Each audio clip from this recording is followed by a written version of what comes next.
Maybe just a couple of very brief words. So this webinar is part of a project run by ISD and partners funded by the Government of the United Kingdom under the Trade Advocacy Fund, the TAF2 fund.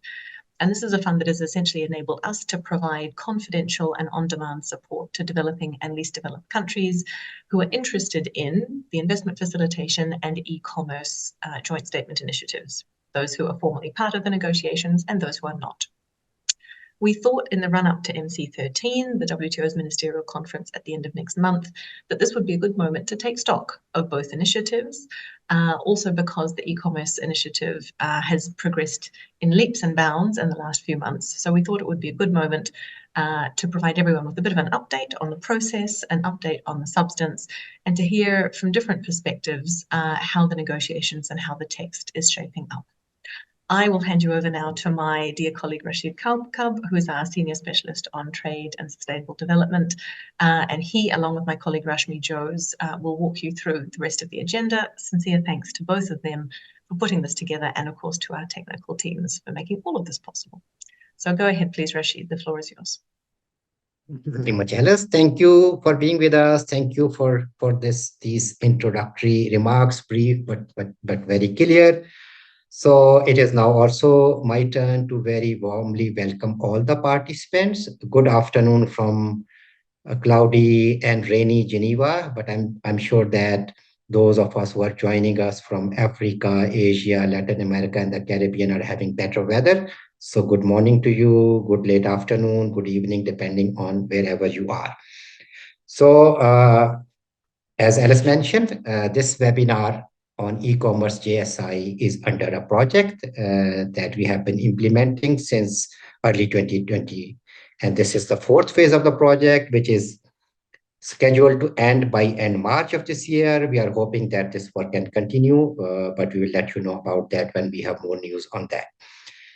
This, of course, project, in addition to the webinars, like the present one, also provide demand-driven, confidential, bilateral ad hoc assistance through notes, etc. And for that, please feel free to reach out to my colleague Rashmi or myself.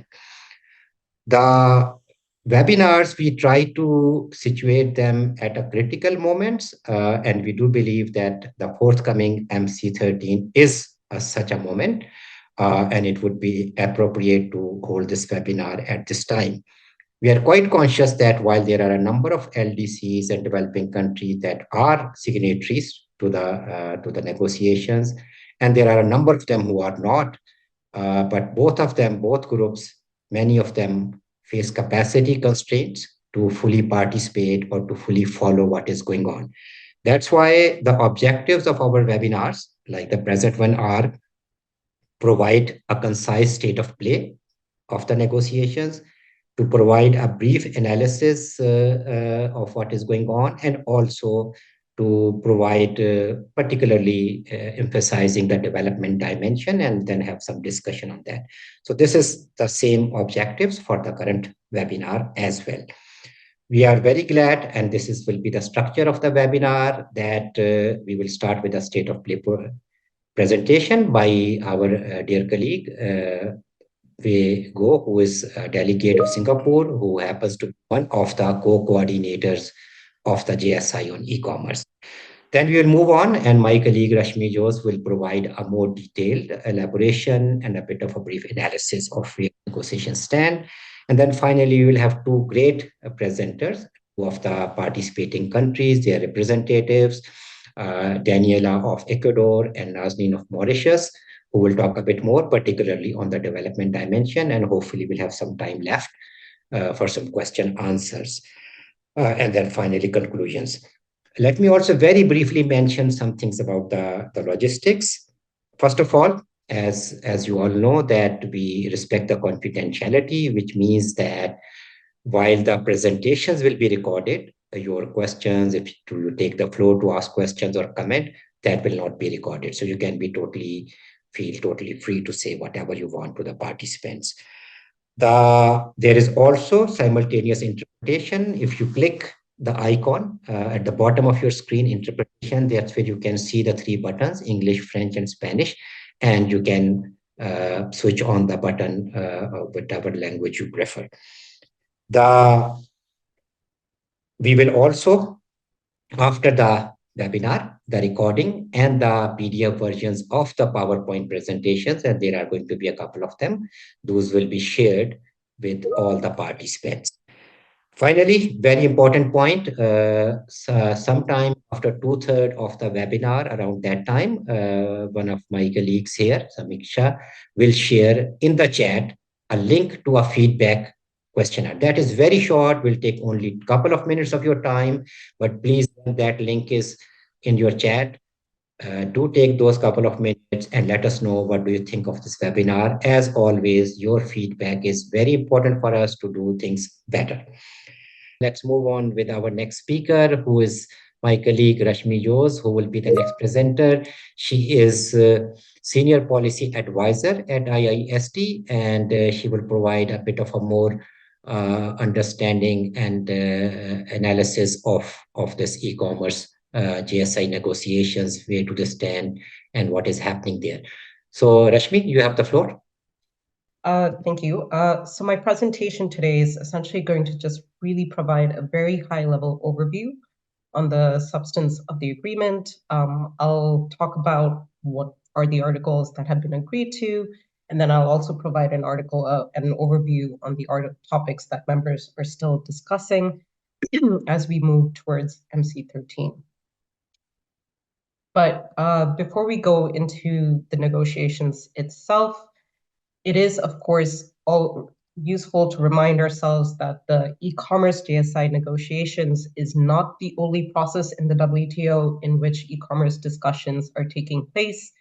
I'm, of course, making a reference to the WTO's e-commerce work program, in which members are engaging in multilateral discussions to talk about matters relating to trade and e-commerce. In the case of the work program, it's of course discussion-based. They're not negotiations, but they are taking place at the multilateral level. And the point I wanted to make here is one: while in the previous years you could argue that not a lot was happening, not a lot of action was taking place through the work program, it's important to note that, well, that aspect has changed, especially in recent years. One, there's increasing debate on the e-commerce moratorium issue, and that's the focus is really happening through the work program there. But beyond the moratorium, there's also a lot of momentum around the deliberative function of the work program. Members are essentially engaging in a lot more meetings through the work program. They're covering a lot more technical issues when it comes to e-commerce. Topics that are not necessarily even covered within the JSI negotiations have been talked about. And there's also a much more focused and concerted effort to understand development-focused issues when it comes to these technical topics. And finally, there's a much more active engagement. There's an increased engagement by developing and LDC members in the form of increased submissions of proposals and communications that are taking place through the work program. So it is important to keep in mind that the work program activities have been reinvigorated, and it's benefiting from increased engagement, especially by developing and least developed country members. Moving on to the topic at hand, however, let's take a closer look at the JSIs. So as opposed to the work program's deliberative process, these are negotiations, of course, they're not discussions. Unlike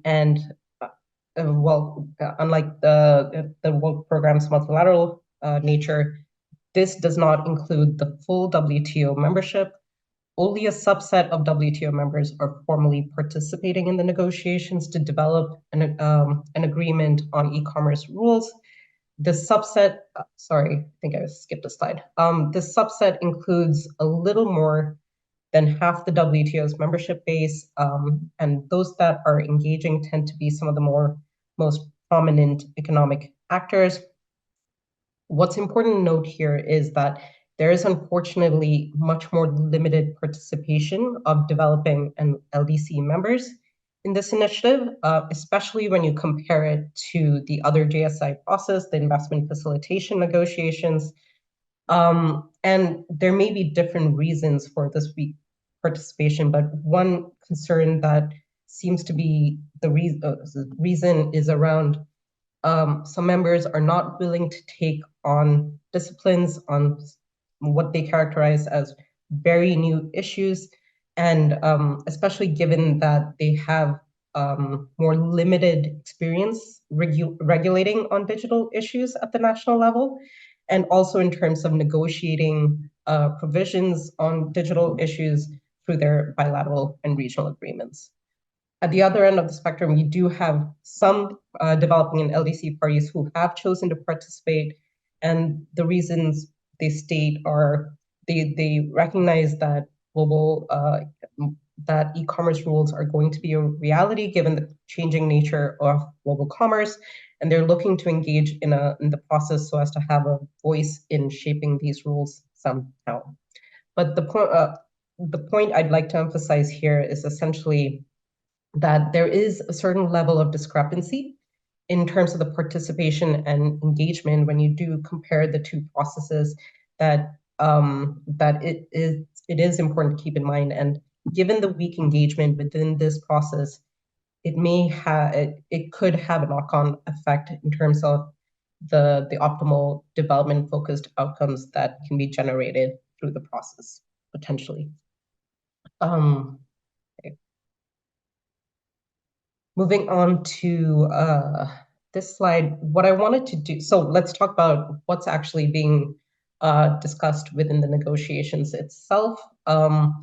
What I wanted to do with this slide was essentially give you a comprehensive picture showing you the whole range of topics that were essentially considered at some point during the negotiations.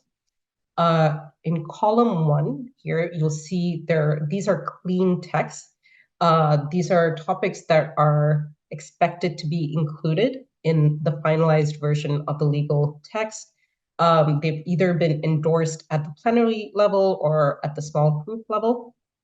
In column 2, these are topics that remain outstanding, but where members are still negotiating, and they are hoping to finish their negotiations on this in this year. And then in column 3, you'll see these are the topics that were ultimately dropped simply because the proposing members could not get the sufficient buy-in of the broader membership, participating members, and therefore they were not put forward for additional negotiations. Now, just one point here, topics 11 to 14, the issues on source code, data localization, and data flows, those were regarded as some of the most fundamental issues that the parties were trying to negotiate rules on. And they were essentially on the table for negotiating until only just recently. The United States in October 2023 withdrew their proposals on these topics, citing essentially a need to maintain policy space and evaluate their strategy on this. This move had a significant effect in freezing the discussions on these topics. And essentially, they're currently paused, and it's indicated that they may be taken up again potentially under phase 2. So that's just a quick overview. Let's move on to talking about the different articles that have been converged on. I'll just give a quick understanding on what the different articles are aiming to achieve. The articles in this slide, Wago referred to them as trade facilitation relevant articles.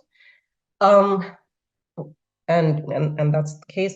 The first 4 articles, I would say the aim of these articles, it's really to provide a certain amount of legal predictability that you can go ahead and use electronic frameworks when conducting economic transactions, and they won't be treated as void simply because they had taken place electronically. So for example, a signature, an invoice, or a contract won't be refused legal recognition because they came in an electronic form. These types of articles that are focusing on legal predictability are either inspired or tend to make a direct reference to the adoption of certain UN model laws.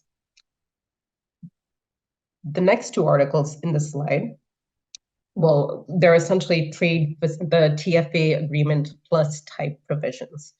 Governments in this case will be undertaking efforts to shift from their reliance on paper documentation to instead make an effort in accepting digitized documents, especially when it comes to their customs procedures. There's another article in there in which governments are not just going to be accepting digitized documents, but they'll also be trying to accept these documents via a single window, notably in relation for custom procedures. So it's really a TFA plus approach. Moving on, the first two articles here on open government data and access to and use of the internet, it's really, these two articles are, it's there to promote, let's say, the internet's value for society. The first article essentially recognizes the end user's right to access the internet and to be free from discriminatory and unfair commercial practices, whereas the article on open government data recognizes the value of government data and encourages that it should be shared publicly so that it can be leveraged to produce products that can generate broader social benefits. So that's two. There's also articles in there that aim to promote trust within the digital economy. There are two articles, the online consumer protection and the spam articles, which are focusing on generating trust from a consumer perspective so that they can engage within the digital economy. In the case of the online consumer protection here, governments are expected to upgrade their consumer protection policies and frameworks in order to meet the specific needs within the e-commerce, electronic commerce. In the case of the spam article, governments are expected to develop policies around unsolicited commercial electronic messages that may come from third-party marketers that consumers had never signed up for. So those are two examples. There's also an article in there on cybersecurity. And in this case, governments are expected to strengthen their capacity relating to cybersecurity, notably by strengthening their national entities' ability to tackle this issue and to also be able to collaborate on a cross-border basis. And finally, there's the provision on transparency. This is really around improving the, it's transparency around e-commerce policies, making sure to publish information on e-commerce measures. This final article here on privacy, the reason I've colored it slightly differently is because while this article has been communicated as part, in the latest text, it's indicated that the small group couldn't align on some of the provisions, and that the alignment will be taking place via a silent procedure. But so it's not very clear if clean text has been produced, but regardless, I've just listed it there as parked. And in the case of privacy, essentially what governments are looking to do are they're discussing the language around the level of policy space that would be available for governments so that they can regulate for the protection of personal data privacy. So that's the objective of that last article. So these are the 13 articles that members have managed to produce clean texts on. And I mean, of course, within those clean texts, there's still some bracketed elements, but they're quite minor. And it's expected that these parked articles will form the basis within the final agreement. Moving on to, now let's talk about what are the remaining articles that members are still negotiating. Well, one substantive topic is e-payments. At present, small group discussions are currently taking place on the topic. And in this case, what the article is mainly looking to do is it's recognizing it's for governments to recognize the importance of adopting interoperable frameworks and also undertake efforts in improving their transparency, specifically relating to e-payment measures. Customs duties is still a topic that's on the table, and it's likely to be something that's the topic. The discussions may pick up steam possibly after MC13. I'm not sure, but I believe a small group has yet to be set up on this issue. Rego will be able to clarify if he, well, I guess he didn't sign back on. But based on the existing proposals, really the debate is among the members is on whether to make the moratorium permanent, or like Rego said, to not discuss this issue at all within the setting, and rather to give precedence to the work program's decisions on these matters. So for these decisions to be continuing to be taken place or on a provisional basis at the multilateral level. The article on cryptography, that's our article relevant to the trust element. And this is undergoing at present small group discussions. Here, the idea is that businesses that supply or manufacture ICT products are essentially not forced to share their encrypted data in order to be able to get access to the market. So, for example, they won't be forced into a joint venture or be subject to local content-based requirements. Exceptions would apply for, of course, judicial and law enforcement-related purposes. There's also disciplines relating to telecom services that are still undergoing discussions. Here, the idea is that the parties of this agreement would adopt the principles that are set out under the telecom reference paper, and also for those principles to be there to be an update on the paper so that its coverage is extended to cover internet-related services as well. Articles relating to development are also, of course, still on the table, as Rego mentioned.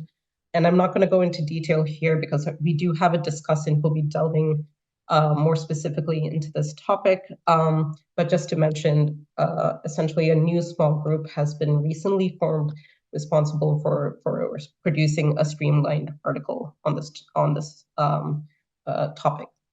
Cooperation, that's still outstanding, but it's going to be something that's expected to be finalized once the outstanding substantive articles are concluded. And scope and general principles, again, another article that is another set of articles that are expected to be finalized once the substantive sections are concluded. Just a small note here, these provisions are not going, the drafting is not going to be led via a small group, but is going to be managed directly by the co-conveners. So this essentially gives you an idea on like what are some of the remaining topics that are there. As mentioned before, the topics of data localization, and source code, they were originally within these outstanding issues, but are now currently paused and dropped. So the agreement is a bit smaller than what they had initially aimed to deliver at the start of last year. Now moving on to to what's going to happen once the parties are able to come up with a finalized legal text. Well, the question then is, how are you going to be able to integrate this agreement within the WTO? Oftentimes there's two options that are often cited as the most feasible options for integrating standalone agreements. The first is to integrate it as a multilateral agreement under Annex 1, in which case the obligation, all members would have to sign on to benefit from the rights of the agreement and would have to take on the obligations of the agreement. But Annex 4 is also, it's likely to be the most, sorry, I think I'm running over time. Oh. Okay, yeah. I am running out of time, but in short, essentially the legal architecture question is still open. That hasn't, but it's likely going to be the plurilateral scenario.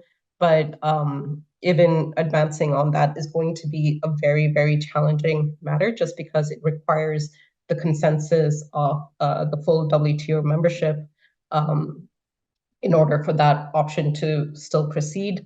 And as Guigo mentioned, the parties are looking very closely at what's happening with the investment facilitation negotiations, whether they're going to successfully get their own permission for that agreement to be integrated within the WTO. And to see, what's the likely scenario that's going to play out for the e-commerce in the e-commerce negotiations. And the question is, if that buy-in doesn't come through, what's going to happen next? Will the members essentially keep trying to get that consensus and that permission to integrate this agreement as a plurilateral agreement, or will they carry on outside the WTO, conclude this agreement outside, or as a final option, drop this agreement altogether? So those are the different options to consider post MC13. Sorry if I ran over time. Thank you very much, Rashmi. That was very, very useful, clear. And from the larger e-commerce work program, multilateral in the WTO, to then zeroing in on the JSI, and particularly a brief explanation of the 13 issues where tentative agreement has been reached, to where the key negotiations are going on, to the very important issue of the possible legal architecture. This was very helpful. And particularly also because some of these points were being made by Vego, but unfortunately we did not have good connection. So thank you very much for filling that in. Now I will straight away move to our next speaker. And she's joining us from Mauritius. So very welcome, Mrs. Nazneen Botunki. She is Senior Trade Policy Analyst at the International Trade Division of the Ministry of Foreign Affairs, Regional Integration and International Trade in Mauritius. So thank you very much for joining us from there. And particularly, again, grateful to you because we are very sorry to see in the news what has been going on, this natural disaster in Mauritius, as a result of which the internet cables are also damaged. So Wi-Fi is not very stable there. So thank you for still joining us today. And we are fully conscious that you will not be able to use your video. So please go ahead and use your audio. And we are looking forward to listening to you, particularly about the development dimension in these negotiations. So Nazneen, floor is yours. Thank you, Rashid. Can you all hear me? Yes, we can hear you. Please go ahead. Yeah, thank you again, Mr. Rashid, for the very kind introduction, and a very good afternoon to you all from Mauritius. It's a pleasure for me to join you today to discuss an issue which is at the heart of the developing countries, that is special and differential treatment in the ongoing e-commerce JSI negotiations. Next slide, please.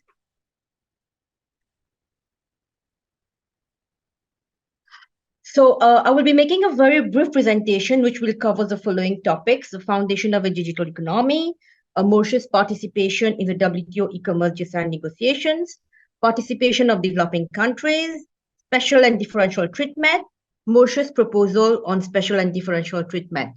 Next slide, please.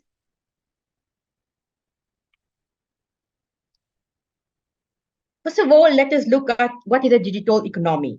The foundations of any digital economy, as you all know, rest on modern ICT infrastructure, a favorable business environment, a sound regulatory framework, and an educated population. Today, the digital divide remains a pressing concern, particularly for developing countries and LDCs. And without the right framework in place, there is a risk that big players and countries will increasingly dominate, leaving smaller businesses and countries behind. While a lot of work needs to happen domestically, initiatives at the global level can also play an important role. At the WTO negotiations, negotiations are taking place on two parallel tracks. That is, firstly, on the existing work program on electronic commerce, and secondly, on the WTO JSI on e-commerce. In the work program, the focus during last year has been on development-related issues. In particular, members have been discussing the digital divide in terms of digital infrastructure, connectivity, affordability, and capacity building. The discussions were led by the Mauritian Ambassador, Mrs. Dwarka Kanabadi, the facilitator of the e-commerce work program. The extension of the moratorium on custom duties on electronic transmission will be one of the issues trade ministers will be addressing at the upcoming ministerial conference.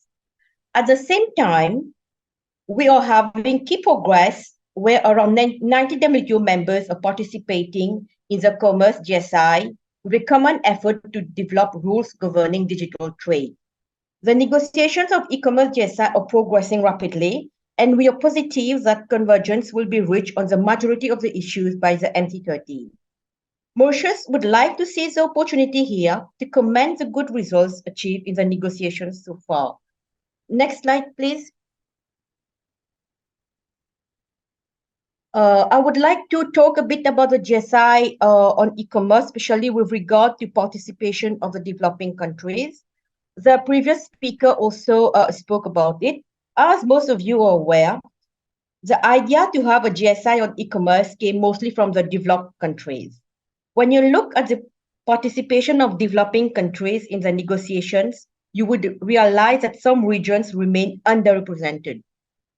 Many countries, including LDCs, have expressed their unpreparedness to take on additional commitment in this area for various reasons.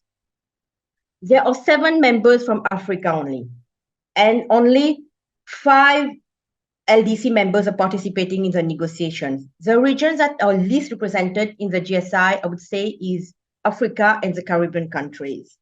Now, when you look at the problems that the participating developing countries are facing is that they do not have the capacity to participate actively in the negotiations, nor to implement the commitment or the outcome effectively. So this is a problem that developing countries participate are facing, and it's very serious. Next slide, please. I would just like to briefly talk about participation in the GSI negotiations. Mauritius, as you're aware, is a developing country, and we joined the GSI on e-commerce in the year 2022, with the aim to ensure that the agreement will catalyze its digital transformation, generate new services, and open new markets for the MISMEs. An assessment of the e-commerce ecosystem in Mauritius was made with the support of the UK Technical Assistance Programme to consider its eventual adherence to the ongoing discussions on e-commerce on an informed basis. The aim of that study was to identify the gaps and whether technical assistance would be required. We are pleased to inform the meeting that a number of principles and good practices are already being implemented in Mauritius, namely in areas such as electronic transaction framework, electronic payments, open government data, custom duties on electronic transmission, and cybersecurity. However, there are also some areas that require improvement. The legal framework on logistics services, for instance, would require adjustment to better mirror best practices. Furthermore, Mauritius doesn't have consumer protection law crafted specially for e-commerce to protect online consumers from deceptive commercial conducts. Mauritius therefore recognizes that while the digital economy offers benefit for all by reducing trade costs, improving productivity, and increasing ability to participate in export markets, least developed and least developing countries face barriers in achieving these aims. Assistance would therefore be required in those areas where the gaps between the current draft GSI provisions and the existing domestic legal provisions are the largest. Next slide, please.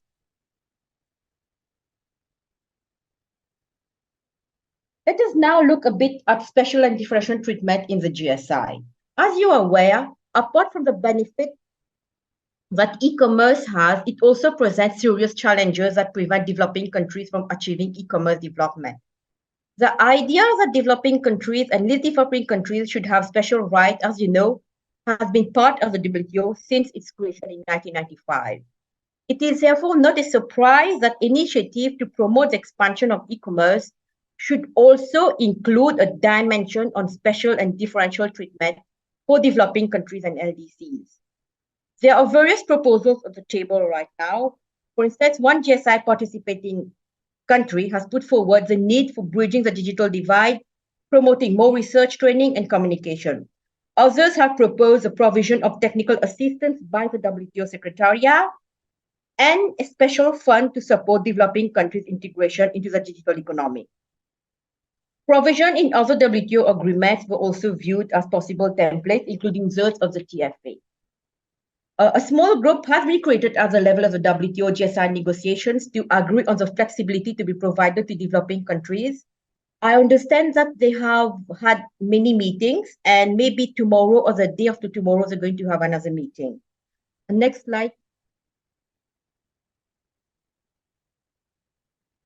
Let us now look a bit at the proposal made by Mauritius pertaining to development.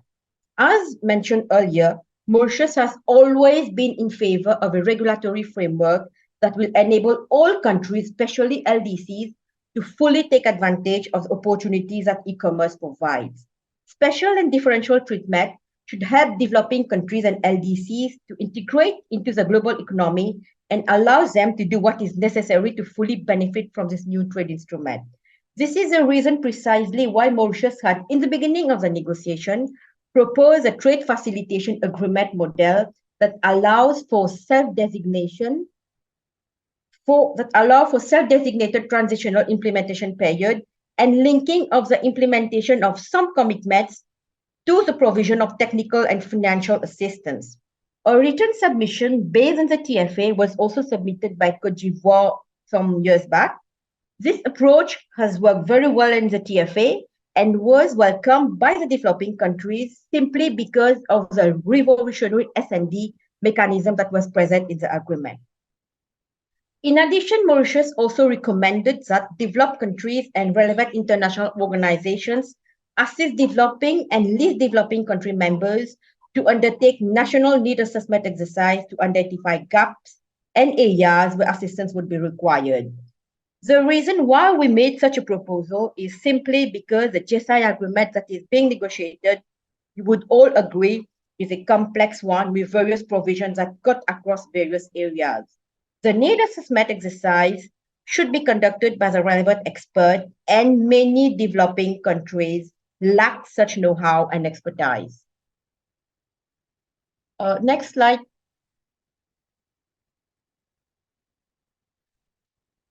Finally, Mauritius would like to express its concern in the ongoing negotiations. It is noted that when it comes to assisting developing countries, most of the GSI members would prefer to have best endeavor provisions rather than binding ones. A binding language would give more comfort to the developing countries and they would be willing to join the negotiations. If implementation is not linked with financial assistance, I'm afraid many developing countries, especially the LDCs, they would not be able to benefit from the agreement. And it may end up enlarging the digital divide between the developing and the developed countries. Developing countries will only end up opening their markets for import of digital services. And this is precisely what we don't want. And just to conclude, I would like to highlight that what we need here is an agreement that is a balance, an agreement that will benefit both the developed and the developing countries equally. Thank you. That's all from me. Thank you very much, Nazneen. Particular thanks to you for bringing in the very important issue of SNDT and development dimension in the debate, which, as you very rightly mentioned, is the key issue for the participating developing countries and LDCs. And Mauritius has also made this proposal. So you gave us a good run of that, down of that proposal, as well as the status. Before I give the floor to our final speaker, the participants, the request that my colleague has now put in the link for your feedback in the chat box. So kindly click on that and let us have your views. So the last speaker, but certainly not the least, my very good friend and colleague, Daniela, who is the Deputy Permanent Representative of Ecuador to the WTO. So she's joining us from Bermuda right now. So Daniela, thank you very much. So now I will give the floor to you to talk a bit more about the e-commerce JSI and again, the development dimension, which is very important for Latin American countries also who are participating, and Ecuador has been taking the lead there as well. So Daniela, floor is yours. Thank you very much, Rashid, and grateful to the IISD for inviting me to provide reflections from a developing country perspective in something that is so important for the whole membership.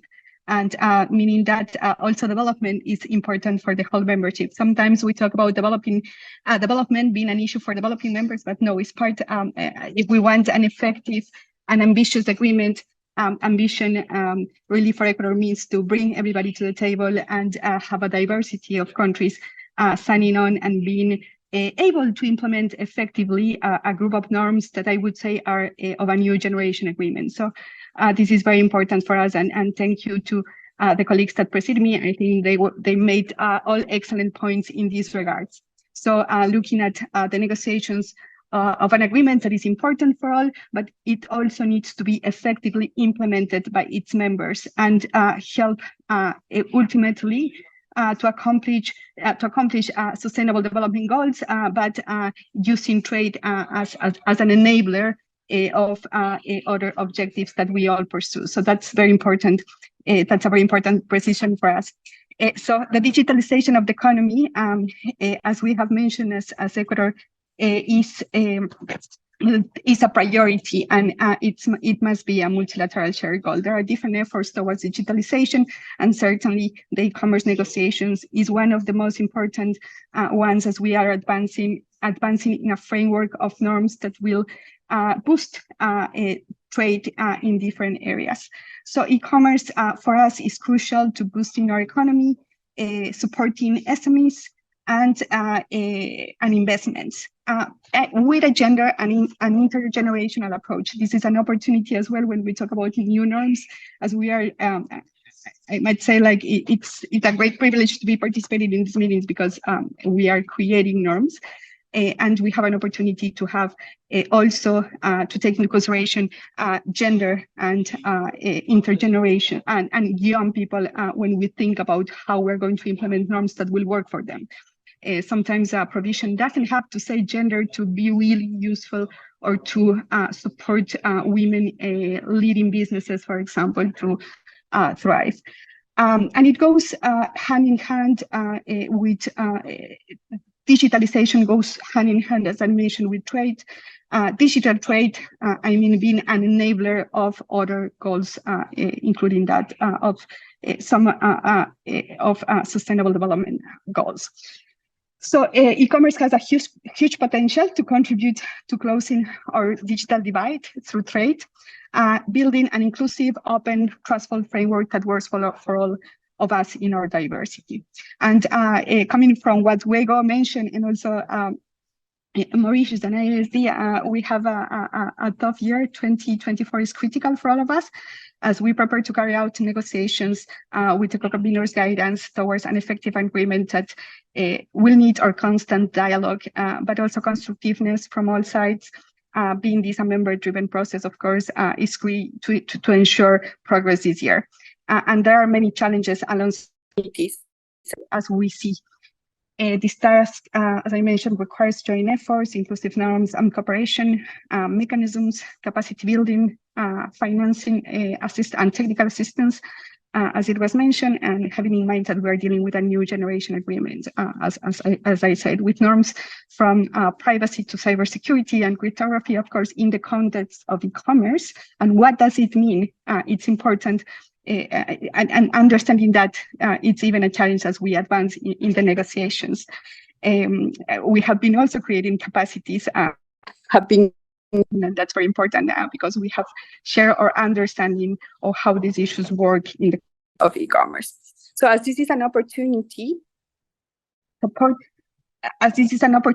we need to also recognize it's a challenge for all to understand how these issues work in the new context, how we use digital tools to go from an analog way of doing things to what it means to work and to take all the advantages that communications and that ITC tools can bring to us, right? ICT tools that can bring to us. So that's very important to understand. So supporting developing countries to implement up-to-date obligations is a shared task and not a giveaway, not a gift. It's for sure something that we all can fit from. So in this line of thought, you can see, for example, developing countries bringing very pragmatic on transparent mechanisms for technical assistance and capacity building, but also in aspects that are common in agreements, like periods of implementation. This is nothing from another world. Some members, including developed members, can adapt to what we, to how we can take advantage of digital tools and can adapt legislations and policies. So this is very important as well. We have, for example, now we're preparing a session on cybersecurity, trade agreements and implementations. An implementation Ecuador is proposing that to understand how cybersecurity has been already incorporated into other international trade agreements, bilateral, and how countries have implemented these commitments, but also what is existing already in there in terms of capacity building and technical assistance to support the implementation of these trade commitments. So we're trying as Ecuador to also think about already how we can advance and how we can learn about each other in terms of implementation and effective implementation. So coming back to what is needed and what is the challenge, I think the first thing, identifying challenging issues and how to address important, but also opportunities where and how we can advance. And advancing the negotiation of norms together with how to implement them, it's crucial, it's instrumental. We have seen this in other negotiations beyond the WTO. So advancing in the negotiations, in the negotiation of norms better with means of implementation, and implementation means having a good discussion in terms of development. And there I have to thank really my colleague from Guatemala that has done an amazing job, and also the co-conveners supporting these discussions. In terms of what we have learned, what have worked, what haven't, Mauritius already many other negotiations, for example, where we already have this mechanism. So this initiative there is an opportunity to really evolve and effective solutions. And of course, we all know the challenge about the structure and face how to face the inclusion of this agreement in the multilateral system. So I won't go into that, and Wego explained very much this regard. So the legal structure, and of course, continuing and transparent and inclusive process towards an ambitious and effective outcome. And I will stress, for us, ambitious goes hand in hand with inclusivity. There is no way we can have an ambitious outcome with few countries involved. So ambition for Ecuador is having a group of diverse having all the members of the initiatives in its diversity effectively the agreement. Thank you very much, Rashid, and good to see you.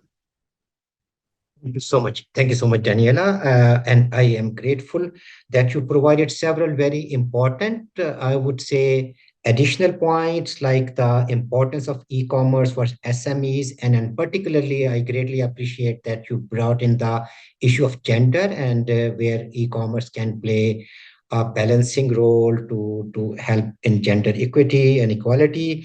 And then, of course, SDGs. Also, a couple of other very important points that development is not for developing countries only. It should be viewed as an integral part of an effective agreement that is good for everyone. In that sense, it is an issue of interest to developed countries as well. And finally, while there are challenges, there are not only challenges, but one can see them as opportunities. And you gave the examples from Ecuador. So thank you very much.